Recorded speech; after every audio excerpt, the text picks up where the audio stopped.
दोस्तों, पूरी दुनिया के मार्केट में काफ़ी कुछ उथल पुथल हो रहा है। मैं आपको एक्सप्लेन करता हूँ कि क्या चिंता की बातें हो सकती हैं। सिर्फ अमेरिका में नहीं, चीन में भी, जापान में भी और यूरोप में भी। तो कल यूएस में एक बड़ी घटना हुई। आपको याद होगा कुछ दिन पहले फिच ने यूएस की सॉवरेन डेट रेटिंग को एक नॉच कम किया था, AAA से AA+ कर दिया था। कल एक दूसरी एजेंसी मूडीज़ ने अमेरिका के करीब 11 छोटे छोटे बैंक जो रीजनल बैंक्स हैं उनको डाउनग्रेड किया और ये कहा कि इनकी क्रेडिट प्रोफाइल में रिस्क है और आगे जाते हुए दिक्कत आ सकती है। और उन्होंने ये भी कहा एक फुटनोट में कि आगे जाते हुए बड़े बैंकों के सामने भी डाउनग्रेड का खतरा है अगर सिचुएशन इंप्रूव नहीं होती है। तो इसके बाद वहाँ के बॉन्ड मार्केट में काफ़ी हलचल देखने को मिली, इक्विटी मार्केट में काफ़ी हलचल देखने को मिली। और ये उन्होंने इसलिए कहा क्योंकि जो हाउस होल्ड डेट है यूएस का, यानी यहाँ के यूएस के जितने भी लोग हैं उनके पास जो डेट है, कॉर्पोरेट की बात नहीं कर रहा हूँ मैं, वो $17 ट्रिलियन पहुँच गया है, जो अपने आप में एक रिकॉर्ड है। केवल क्रेडिट कार्ड का बिल का जो लोन है वो $1 ट्रिलियन पहुँच गया है, जो कि पैंडमिक के बाद इतना एक बार पहुंचा था, उसके बाद अब ये फिर से रिकॉर्ड बना रहा, डिजिटल हाई पे है।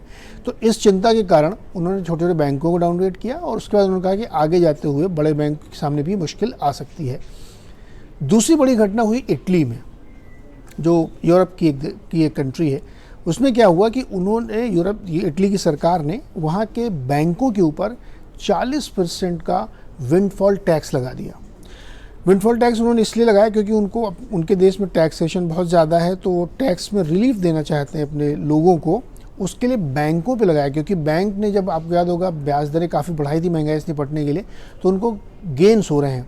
आपने पूरी दुनिया में देखा होगा सारे देशों के बैंकों ने बहुत पैसे कमाए हैं क्योंकि ब्याज दरें काफ़ी बढ़ाई और निम्स इंप्रूव हुए।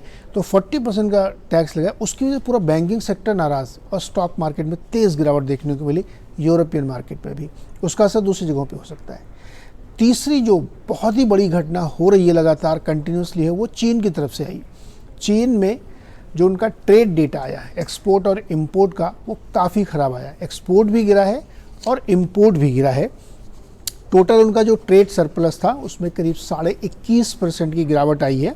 और ये YoY अगर आप देखेंगे तो $80 बिलियन जुलाई में था। एक्सपोर्ट 14.5% गिरा है, इम्पोर्ट 12.5% गिरा है इन डॉलर टर्म्स। और पहली बार ऐसा हुआ है 2 डिकेड में कि चीन का जो एक्सपोर्ट, यूएस का जो इम्पोर्ट है वो चीन की बजाय मैक्सिको से ज़्यादा हुआ है। ये चीन की इकॉनमी में काफ़ी बुरे संकेत दे रही है कि वहाँ पे एक रिसेशन की मार पड़ रही है, बहुत ज़्यादा कमज़ोरी है वहाँ पे। और जो इन्फ्लेशन का नंबर आया वो भी वीक आया, यानी कम इन्फ्लेशन से लोग खुश होते हैं, वहाँ पे कम इन्फ्लेशन से दिक्कत है क्योंकि डिमांड नहीं आ रही है।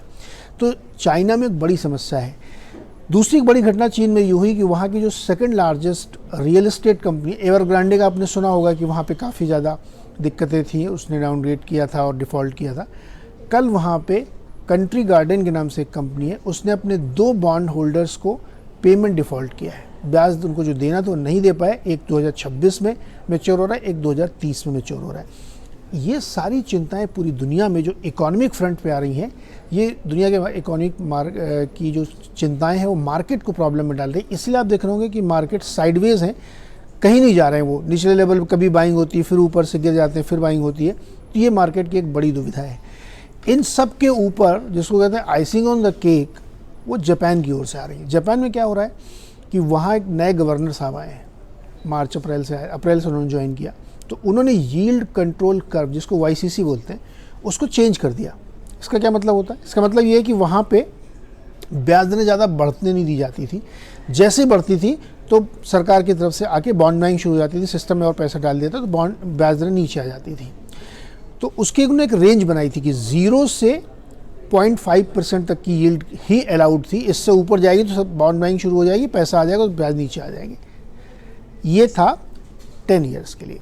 शॉर्ट टर्म के लिए उन्होंने क्या किया था, 1% का रखा था कि नेगेटिव रह सकता, माइनस पे रखा था।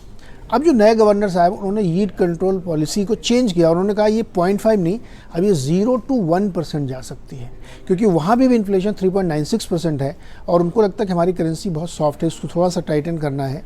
तो येन अगेंस्ट डॉलर में स्ट्रेंथ आ रही है। ये चिंता मैं क्यों कह रहा हूँ, क्योंकि अगर येन मजबूत होता है तो येन कैरी ट्रेड अनवाइंड होने लगेंगे। येन कैरी ट्रेड क्या मतलब, ये आपने येन में पैसा उधार लिया, चूँकि वहाँ ब्याज दरें 0 के आसपास हैं, और आपने दूसरे देशों में लगाया। लेकिन अगर दूसरे देशों जापान में ब्याज दरें बढ़ने लगेंगी तो आपकी कॉस्ट ऑफ फंड बढ़ जाएगी और उसका नुकसान होगा।